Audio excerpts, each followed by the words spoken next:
Saya berperasaan memang kelihatannya ada agenda besar politik di balik isu-isu ini, ijazah palsu, isu pemakzulan.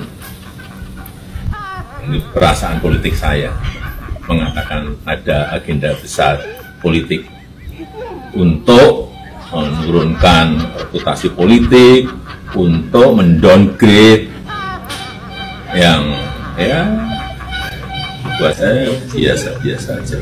Termasuk isu yang untuk pemakzulan. Termasuk itu, ijazah palsu, pemakzulan. Saya kira ada agenda besar politik dan biasa. Yang lain, tanggapan soal Mas Resi. Saudara, kesehatan nggak bayar, subsidi listrik, subsidi BBM, kemudian sekolah harus kita bikin nggak bayar, gratis. Kemudian kita akan kasih makan siang. Kemudian, saudara-saudara, kita harus berani seperti negara lain. Angkutan di kota-kota besar. Yap, hanya di era Pak Jokowi dan juga Pak Prabowo, seorang pemimpin tidak ada harga dirinya sama sekali. Nah, semua ini terjadi karena ulahnya Pak Mulyono sendiri menjadi seorang pemimpin yang tidak amanah dan hanya ngibulin rakyat Indonesia. Kemudian dilanjutkan oleh Pak Prabowo yang hanya omong-omong semata tanpa ada pembuktian sama sekali bahwa apa yang menjadi omongannya bisa dipegang, bisa dipercayai oleh rakyat Indonesia. Dan sampai saat ini apa yang dilakukan oleh Pak Prabowo ya terbukti hanya omong-omong semata. Nah, maka dari itu para netizen tak henti-hentinya memberikan kritikan-kritikan yang sangat keras, dan bahkan Prabowo juga ikut-ikutan diparodikan, dijadikan bahan tertawaan. Nah, sahabat-sahabat, untuk itu baiknya kita lanjut saja seperti apa video selanjutnya dan bagaimana hiburan-hiburan yang dilakukan oleh netizen berupa sindiran-sindiran, baik itu komentar ataupun parodi yang dibuat. Langsung saja ke videonya.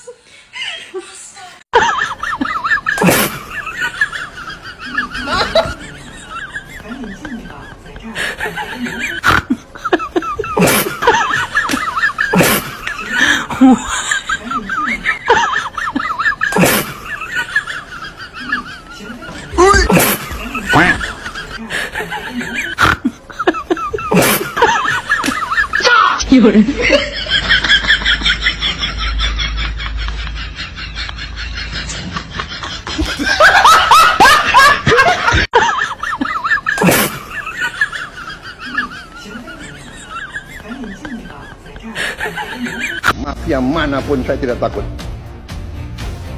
Apalagi yakin berani sama mafia Solo. Blegedes wowo. Kabinetmu menyengsarakan rakyat kowe menengahi ngono omon-omon niku mehan. Saudara, kesehatan nggak bayar, subsidi listrik, subsidi BBM, kemudian sekolah harus kita bikin nggak bayar, gratis. Kemudian kita akan kasih makan siang. Kemudian, saudara-saudara, kita harus berani seperti negara lain. Angkutan di kota-kota besar kalau perlu subsidi 100%. Wah, udah banyak. Jadi saya setuju kita bisa tambah. We have to be more generous beasiswa. Ya, baik. Dan sekolah universitas negeri benar-benar harus kita bikin, kalau bisa semuanya nggak bayar. Wah, luar biasa. Terima kasih Pak Prabowo. Saudara-saudara, hutang pemerintah kita. Maaf Kang, saya bertanya dengan dada dering. Kenapa Akang begitu marah dengan Bapak Jokowi? Bukankah Bapak Jokowi itu bagaikan Umar bin Khattab? Umar bin Khattab ataupun Umar bin Khattab. Oke, sebenarnya saya sudah malas lah berbicara tentang si Kurapan itu ya kan. Tapi ini ada pertanyaan dari siapa nih? Tengku Cek Jack dari Cek Jack Saya marah dengan si bangsat itu, ya kan? Karena si bangsat itu 10 tahun menjabat negara Indonesia, ya, sudah menghancurkan bangsa Indonesia. Dia hancurkan dengan cara dia menumpuk utang negara, menaikkan harga sembako, dan sekarang utang negara ditanggung dibebani untuk rakyat Indonesia, ya kan? Dia yang numpuk utang, rakyat seluruh Indonesia yang nanggung utang dia dengan cara rakyat bayar pajak. Pajak semakin meninggi, harga sembako semakin mahal, ya kan? Rakyat susah sekarang, rakyat Indonesia. Tanam cabai, tanam bayang, tanam ubi, tanam kangkung, apa semua jual ke pasar murah. Dari pasar jual ke rakyat mahal. Harga BBM tinggi, ya kan?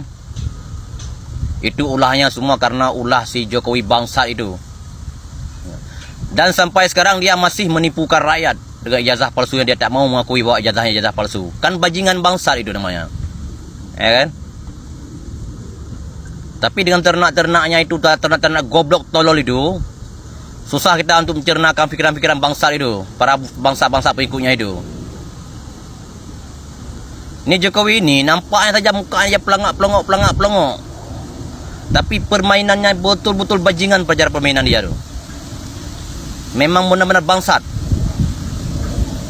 Saya rasa dengan Firaun lebih bangsat lagi Jokowi.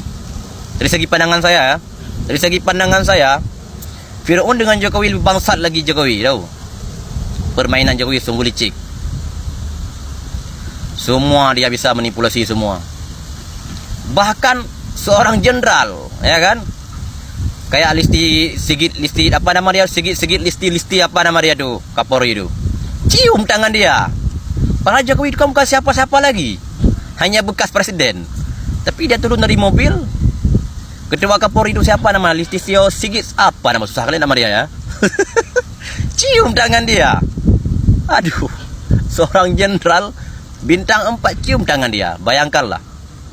Ya. Padahal presiden sekarang kan Prabowo. Tapi jenderal cium tangan dia. Begitu pandainya seorang ijazah palsu itu ya. Seorang yang pelongok-pelongok itu menipukan bangsa Indonesia, mengadu domba. Luar biasa. Itulah penyebab saya paling benci sama dia. Dan masa dia berkuasa, banyak sekali orang-orang mati. Ya. Udahlah, semua rakyat Indonesia pun tahulah. Semua rakyat Indonesia tahu. Dan para ternak-ternaknya menutupi keburukannya, menunjukkan kebaikannya. Tapi kebaikannya nggak ada. Apa yang ditunjukkan selain pelongok-pelongok, ya kan? Udah jelas. Jokowi. Semoga cepat lah ya. Mari kita bedah logika Jokowi. Jokowi ingin nama baiknya dipulihkan setelah kasus tudingan ijazah palsu selesai di meja hijau.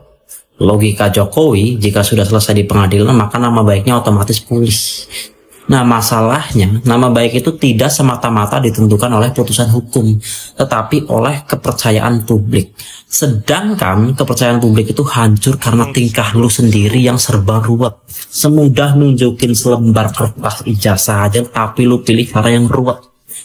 Seperti kata Leo Tolstoy, kebohongan itu selalu rumit dan berkelok-kelok. Nah, gue udah pernah bilang sebelumnya bahwa hukum itu bisa disetir, tapi ruang sidang tidak bisa dibungkam. Karena pada akhirnya kebenaran bukan lagi tentang apa yang diputuskan hakim, tapi tentang persepsi publik.